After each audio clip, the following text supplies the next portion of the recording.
12 जून 2025 air India की एक flight AI-171 Ahmedabad से लंदन जा रही थी, बोइंग 787-8 ड्रीमलाइनर। हाँ, और उड़ान भरने के कुछ ही सेकंड बाद, मतलब सिर्फ 36 सेकंड बाद ही कुछ बहुत गलत हो गया। 36 सेकंड? हाँ, बहुत जल्दी। विमान उस वक्त कोई 650 फीट की ऊंचाई पर था और अचानक तेजी से नीचे आने लगा। और फिर?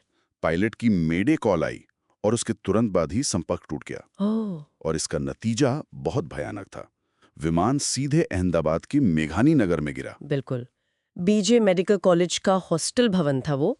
विमान उससे टकराया और फिर एक जबरदस्त धमाका हुआ। आज हम इसी दुखद हादसे पर थोड़ी गहराई से बात करते हैं ना। जो भी जानकारी हमारे पास है उसके आधार पर देखते हैं कि असल में हुआ क्या, जांच कहां तक पहुंची और इसका असर कितना व्यापक रहा। हाँ, और अगर आंकड़ों को देखें तो वो दिल दहला देने वाले हैं। विमान में 242 लोग थे, उनमें से 241 की मौत हो गई। 241? हाँ, और ये सिर्फ विमान में सवार लोगों की बात है। नहीं, ये तबाही जमीन पर भी पहुंची। हॉस्टल और आसपास के इलाके में 39 और लोगों की जान चली गई और घायल भी हुए करीब 60 लोग। हे भगवान, कुल मिलाकर 280 मौतें एक ही हादसे में। बहुत बड़ी त्रासदी है, लेकिन इसी में एक अविश्वसनीय कहानी भी है। अच्छा, वो क्या? एक यात्री बच गया, विवेश कुमार रमेश, सीट 11A पर थे। सिर्फ एक? पूरे विमान में? हाँ, सिर्फ एक। उन्हें चोटें आईं, चिल्लने के निशान भी थे, लेकिन वो किसी तरह इमरजेंसी दरवाजे से बाहर निकलने में कामयाब रहे। ये तो वाकई किसी चमत्कार जैसा लगता है। जाहिर है हादसे के बाद तुरंत बचाव कार्य शुरू हुआ होगा। बिल्कुल, फौरन। मतलब आग बुझाना, घायलों को अस्पताल पहुंचाना, ये सब काम तुरंत शुरू हो गए। और एक अच्छी बात ये हुई कि अगले ही दिन दोनों ब्लैक बॉक्स मिल गए। फ्लाइट डेटा रिकॉर्डर और कॉकपिट वॉइस रिकॉर्डर। हाँ, वही FDR और CVR। ये जांच के लिए बहुत अहम थे। इतनी जल्दी मिल जाना तो काफी महत्वपूर्ण रहा होगा, खासकर जब हालात इतने मुश्किल थे। निश्चित रूप से इससे जांचकर्ताओं को बहुत मदद मिली। हालांकि देखिए, शवों की पहचान करना एक बहुत बड़ी चुनौती थी। हाँ, वो तो समझा जा सकता है आग लगने की वजह से। बिल्कुल, ज्यादातर शव बुरी तरह जल चुके थे, तो DNA टेस्टिंग का बड़े पैमाने पर इस्तेमाल करना पड़ा।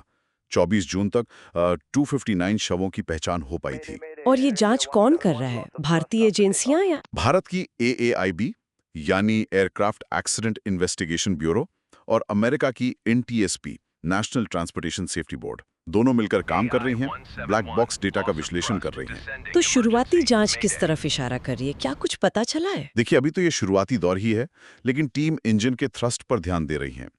फ्लैप्स की क्या पोजीशन थी और खास तौर पर इलेक्ट्रिकल सिस्टम में कोई गड़बड़ी तो नहीं थी। Electrical system? हाँ, और इसी से जुड़ी एक बात सामने आई है कि शायद रैम एयर टर्बाइन, जिसे RAT कहते हैं, वो एक्टिवेट हो गया था। RAT?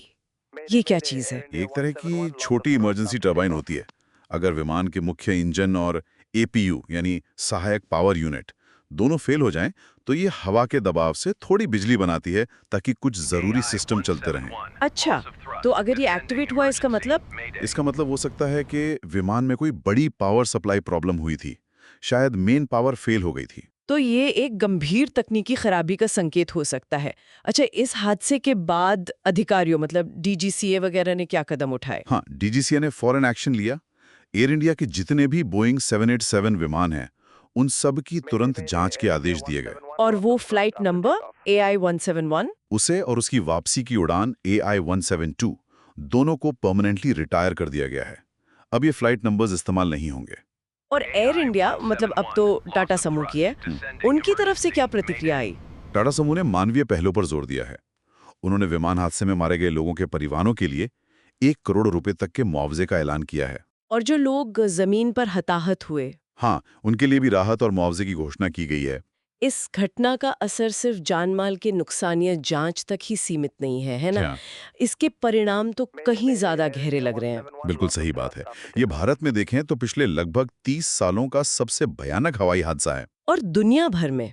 ये 787 ड्रीमलाइनर तो काफी नया और आधुनिक विमान माना जाता है। हाँ, और यही बात इसे और गंभीर बनाती है। ये बोइंग 787 ड्रीमलाइनर का दुनिया भर में पहला घातक हादसा है जिसमें यात्रियों की जान गई हो। इसका बोइंग की साख पे क्या असर पड़ा होगा, खासकर जब उनके दूसरे विमानों के साथ भी हाल में कुछ दिक्कतें आई हैं? असर तो पड़ा है और काफी बड़ा। बोइंग की छवि को धक्का लगा है, निवेशकों का भरोसा कम हुआ है। बोइंग और इंजन बनाने वाली कंपनी जीई एरोस्पेस दोनों के शेयरों में गिरावट देखी गई।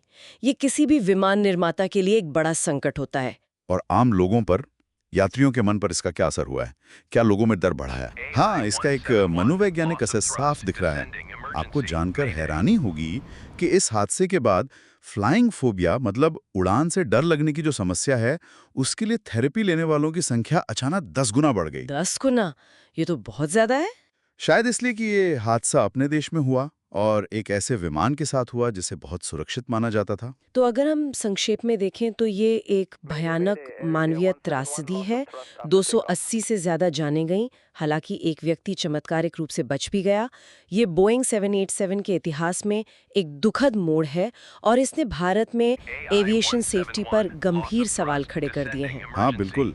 तकनीकी जांच तो चली रही है। आने वाले महीनों में AAIB और NTSB की शुरुआती रिपोर्ट आएगी, उससे शायद तकनीकी कारणों का पता चलेगा।